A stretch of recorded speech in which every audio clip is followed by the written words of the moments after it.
नमस्कार। मैं डॉक्टर निगम भारद्वाज आज फिर से आपके सामने में नालंदा महाविहार के उस विचार को लेकर के आया हूँ। उस विचारधारा को किसने समाप्त किया, उसके समाप्त होने के क्या क्या कारण हो सकते हैं। आज एक विचारधारा या बहुत जोर से चल रही है कि नालंदा महाविहार को ब्राह्मणों ने जलाया। मैं जिस बात को लेकर और इसके बारे में जो सोर्सेज दिए जाते हैं, या तो सेकेंडरी सोर्स का लोग को उदाहरण देते हैं, या तारानाथ की जो पुस्तक है history of Buddhism in India, बौद्ध धर्म का भारत में बौद्ध धर्म का इतिहास, ये दो पुस्तक जो है हिंदी, अंग्रेजी और कीर्तन तीनों चीजों में उपलब्ध हैं। लामा चिंपा और अलका चट्टोपाध्याय ने इस पुस्तक को जो है सो इंग्लिश भाषा में अनुवाद किया है, और देवी प्रसाद जी ने, चट्टोपाध्याय जी ने इस पुस्तक को जो है सो एडिट किया है। और इस पुस्तक का जो पहला एडिशन निकला था वो मोतीलाल बनारसी दास के द्वारा निकाला गया था, जो कि शिमला से निकाला गया था। और इस पुस्तक का एक जो हिंदी वर्जन है वो केपी जायसवाल रिसर्च इंस्टीट्यूट के द्वारा में पब्लिश किया गया था। नालंदा को जलाने के बारे में जो सबसे बड़ी बात कही जाती है, वह कहा जाता है कि ब्राह्मणों ने इसको जला दिया।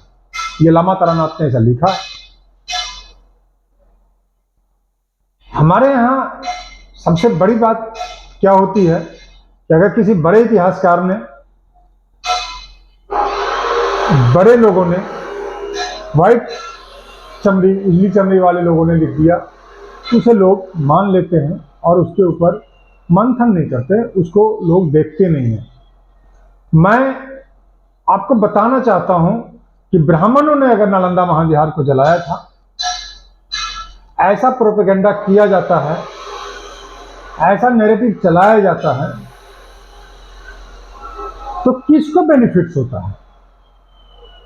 क्या किसी को बेनिफिट्स होता है, या यह इतिहास के सच्ची बात है, यह तथ्यात्मक बात है जिसको लेकर के ब्राह्मणों के द्वारा विरोध किया जा रहा है? मैं जिस बात को लेकर के आपके साथ चल रहा हूं, वहां पे चार बातें हैं। नालंदा महाविहार को ब्राह्मणों ने जलाया, बख्तियार खिलजी ने जलाया, तुर्क आक्रमणकारियों ने जलाया, या समय के साथ स्वयं समाप्त हो गया। मैं किसी को क्लीन चिट नहीं दे रहा हूं। यह डिसीजन आपको ही लेना है कि नालंदा महाविहार को किसने जलाया। अगर ब्राह्मणों ने जलाया तो मेरी कुछ तथ्यात्मक बातें हैं, उसको आपको स्वीकार करनी ही होगी कि यह बात सत्य है। और अगर यह बात असत्य है तो नालंदा महाविहार को ब्राह्मणों ने नहीं जलाया। बौद्ध धर्म के जो आज के फॉलोवर्स हैं, जो बौद्ध धर्म की विचारधारा में जो मान रखते हैं, अपनी मान्यता रखते हैं, जो अपनी उस विचारधारा को स्वीकार करते हैं, उनका कहना है कि बौद्ध धर्म ब्राह्मणों के विरोध में उत्पन्न हुआ था। ब्राह्मणों से विरोध करके इस धर्म की उत्पत्ति हुई थी, और ब्राह्मणों ने बाद में इस धर्म को पूरी तरीके से बर्बाद कर दिया। मैं कई बौद्ध धर्म के मान्यताओं वाले लोगों से मिला। आपकी अपनी विचारधारा हो सकती है, ब्राह्मण धर्म या हिंदू धर्म, सनातन धर्म, यह इतनी बड़ी है कि यहाँ पे हर चीज आपको सुलभता से अवेलेबल हो जाएगी, मिल जाएगी। आप उसको किसी भी चीज को स्वीकार कर सकते हैं। मैं बताना चाहता हूं कि बुद्ध कौन थे और बुद्ध के शिष्य कौन थे। बुद्ध के प्रथम 5 शिष्य जो पंचवर्गीय भिक्षु कहे जाते थे, वो ब्राह्मण थे। बुद्ध के जो करीबी शिष्य थे, चाहे वो सारिपुत्र हों, नालंदा के थे, महामोगलान हो नालंदा के पास के थे, महाकश्यप हो, ये सारे के सारे जो है बौद्ध धर्म में दीक्षित हुए थे। भगवान बुद्ध ने इनको दीक्षा दी थी, भगवान बुद्ध के साथ इन्होंने कार्य किया था, और वो सब के सब ब्राह्मण थे। बुद्ध ने किन ब्राह्मणों को गलत बोला है, इसका अध्ययन और इसकी व्याख्या भी आवश्यक थी। मैं आपके साथ जो बात कर रहा हूं कि नालंदा महाविहार को सारिपुत्र का चैत्य राजा अशोक ने बनवाया था। कुमार गुप्त जो गुप्त वंश के शासक थे, इन्होंने जो है सो बौद्ध धर्म का वहां पे नालंदा महाविहार एस्टेब्लिश किया था। मैं लामा तारानाथ को ही कोट करना चाहता हूं आपके साथ, मैं किसी और को नहीं कोट कर रहा हूं। अभी मैं और किसी को भी कोट करूंगा, लेकिन मैं अभी जो कोट कर रहा हूं आपको, वो लामा तारानाथ जी को ही कोट कर रहा हूं। ब्राह्मण भाई के द्वारा निर्माण करवाया था जो है सो 8 टेम्पल नालंदा महाविहार में ब्राह्मण भाई ने। एक तरफ ब्राह्मण जो है सो उनको सपोर्ट कर रहे हैं, तब तो कोई बात नहीं। दूसरे तरफ कह रहे हैं कि ब्राह्मणों ने जला दिया। बेसिकली लामा तारानाथ ने अपनी पुस्तक में जिसको जलाने की बात कही है, जो स्टोरी बताई है, वो स्टोरी बड़ा मतलब डिफरेंट है। वो कहते हैं कि नालंदा विहार में फंक्शन चल रहा था, सूर्य के मंदिर राजा के मंत्री ने वहां स्थापित करवाया था, उसका विरोध भिक्षुओं ने नहीं किया था। वहां 2 तीर्थिकाज आए थे और उसको जो है सो वो बेक करने के लिए आए थे, भीख मांगने के लिए आए थे, वो भिक्षु थे। उसको बौद्ध धर्म के मानने वाले 2 भिक्षुओं ने, नालंदा महाविहार के 2 भिक्षुओं ने उसको धक्का दे दिया और वो गिर गया। उसमें से एक तो चला गया, दूसरा जो है पहले 9 साल तक ले वहीं सूर्य की उपासना करता है, यज्ञ करता है, और फिर वो पूछता है, दूसरा जो उसका मित्र था, कहता तुमको ज्ञान की प्राप्ति हुई? कहता है नहीं। फिर 3 साल बैठता है, कहता कि अगर ज्ञान की प्राप्ति हो करके उठते हो तो मैं तुम्हारा सिर धड़ से अलग कर दूंगा। फिर वह 3 साल बैठता है। अब आप बताइए कि 12 साल तक वह व्यक्ति तपस्या करता है, उसके तपस्या में कोई भी आदमी जो है सो विरोध नहीं करता है, और उस यज्ञ मंडप से जो अग्नि निकली है, उस अग्नि से नालंदा महाविहार धू धू धू धू करके जल गया। कैसे जल गया भाई नालंदा महाविहार? उस अग्नि से धू धू धू धू करके नालंदा महाविहार इसलिए जल गया क्योंकि वह सूर्य की उपासना से निकला था। उसको उस तीर्थिका मॉन्क जो था, तीर्थिका भिक्षु जो था, तीर्थिका भीख मांगने वाला जो था, जो भी व्यक्ति रहा हो, वो मैं तीर्थिका के ऊपर भी चर्चा करूंगा। अभी आपको मैं बताऊंगा कि तीर्थिका कौन है, तब आप विश्वास करेंगे कि लामा तारानाथ ने क्या कहा और उसको हमने इंटरप्रेट कैसे किया। बीएन झा जैसे बड़े इतिहासकार, वामपंथी इतिहासकारों ने इस चीज को बहुत बेहतर तरीके से प्रोपेगेंडा किया कि तीर्थिका का मतलब जो है सो ब्राह्मण होते हैं।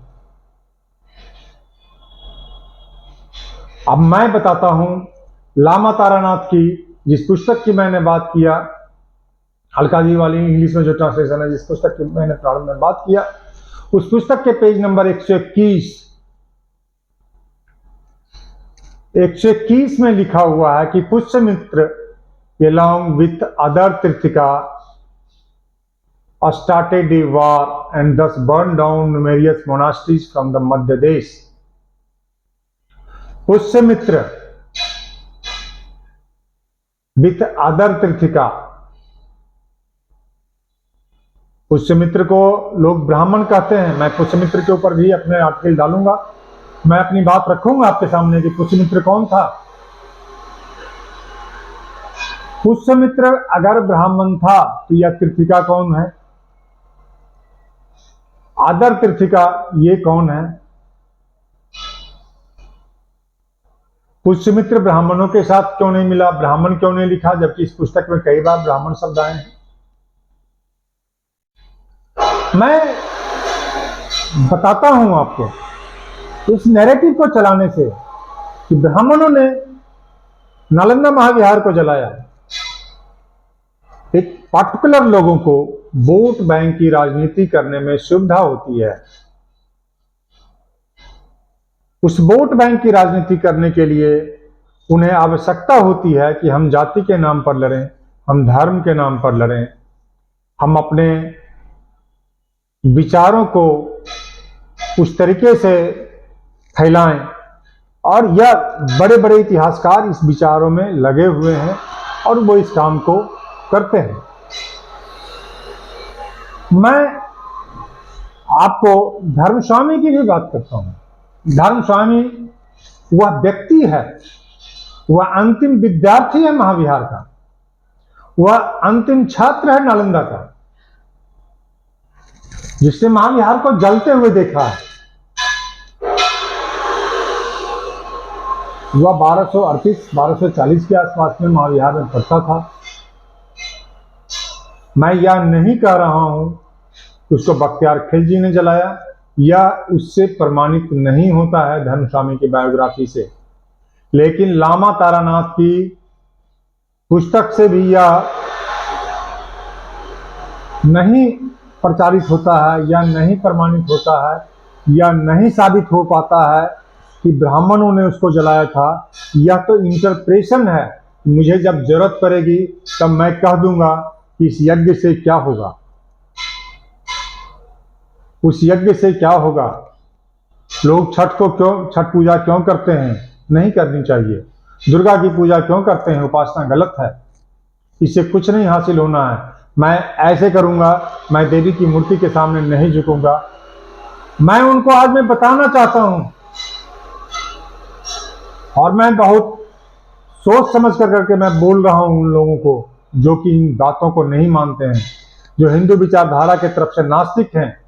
अगर यह पिछड़ेपन की पहचान है तो आपको यह मानना पड़ेगा कि नालंदा महाविहार को ब्राह्मणों ने नहीं जलाया, नालंदा महाविहार को तुर्क आक्रमणकारियों ने जलाया था। मिनहाज के उस विचारों को मानना होगा, महाविहार के धर्मस्वामी के उस छात्र की विचारधारा को मानना पड़ेगा। राहुल शीलभद्र जी के उस बुढ़ापे के शरीर में जो उन्होंने देखा अपने शिष्यों को मरते हुए या भागते हुए, उस चीज को आपको अनुभव करना होगा। यह तुर्क आक्रमणकारी थे।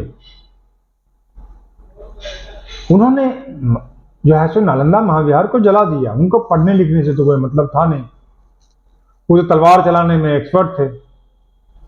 बुद्ध की धरती है यह, महावीर की धरती है यह। तीर्थिका कौन है, इस पर रिसर्च करने की आवश्यकता है। इस पर वामपंथी विचारधारा के लोग बताएं कि जो ये तीर्थिका का मतलब क्या है। लामा तारानाथ की जो पुस्तक है, उस पुस्तक को फिर से अध्ययन करें। चूजी ना बने, सिलेक्टिव ना बने, अपने सुविधानुसार बातों को ना बदलें। इतिहास का मतलब होता है सत्य को जांचना, परखना। 500 वर्षों का अंतर है नालंदा महाविहार को जलने और लामा तारानाथ की पुस्तक लिखने में। 500 वर्षों में तो कई पीढ़ियां निकल जाती हैं। सही बातें गॉसिप लगने लगती हैं।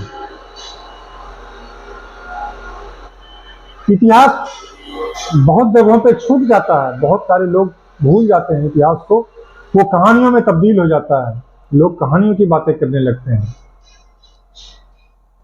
आप मिनहाज के तारिक नासरी को नहीं मानते, जो कि कहता है कि उसने तुर्क आक्रमणकारियों ने महाविहार को जला दिया था। आप धर्मस्वामी को नहीं मानते। अरे भाई, कोई मुझे ये तो बताए कि ब्राह्मण ने यज्ञ से जला दिया, ठीक है, यज्ञ से तो कुछ जलता नहीं है, ये तो आप लोग बताते हो। पूजा पाठ कुछ होता नहीं है, यज्ञ होता नहीं है, वेद है नहीं। अग्नि की पूजा बेवकूफी है, सूर्य की पूजा उपासना बेवकूफी है। आप मुझे आज तो बताओ कि नालंदा को किसने जलाया? क्या उस यज्ञ से जो अग्नि निकला था वो नालंदा को जलाने में सक्षम था? किसी व्यक्ति ने पानी नहीं डाला उस पर, या नालंदा महाविहार को फंडिंग मिलना बंद हो गया था, नालंदा बिहार के प्रति उदासीनता हो गई थी? नालंदा बिहार कई टुकड़ों में बट चुका था, कई संस्थाएं उससे अलग हो चुकी थी। तिब्बत में इंस्टीट्यूशन एस्टेब्लिश हो गया था, विक्रमशिला में, ओलनपुरी में, वज्रासन में, तेलाढक में कई संस्थाएं कार्यान्वयन हो रही थी। ये जो छोटे छोटे संस्थाएं जब कार्यान्वित होने लगे तो आप समझ सकते हैं कि वह किस तरीके से वह संस्थाएं जो है तो पल्लवित हुई होंगी, पुष्पित हुई होंगी। उसको लोगों ने किस तरीके से देखा होगा, किस तरीके से समझा होगा। और मैं आज आपको सिर्फ और सिर्फ एक सवाल मैं आपके सामने में छोड़कर करके जा रहा हूं कि जो व्यक्ति समकालीन था बख्तियार खिलजी का, जो व्यक्ति गवाह रहा है नालंदा महाविहार को जलाने का, आप उसकी बात मानेंगे? या जिस व्यक्ति ने 500 वर्षों के बाद कुछ लिख दिया उसकी बात मानेंगे? आज गांधी जयंती है, आज लाल बहादुर शास्त्री जी की भी जयंती है, दोनों मेरे लिए पूजनीय हैं। मैं आपसे जो बात कहता हूं वह आप मुझे बताएं। आज मैं लाल बहादुर शास्त्री के बारे में जो कुछ भी लिखूंगा वो कैसे लिखूंगा? मैं महात्मा गांधी जी के बारे में लिखूंगा, कैसे लिखूंगा? जब उनकी मृत्यु हुई थी मेरा जन्म भी नहीं हुआ था, मैं उनकी मृत्यु के कई वर्षों के बाद पैदा लिया।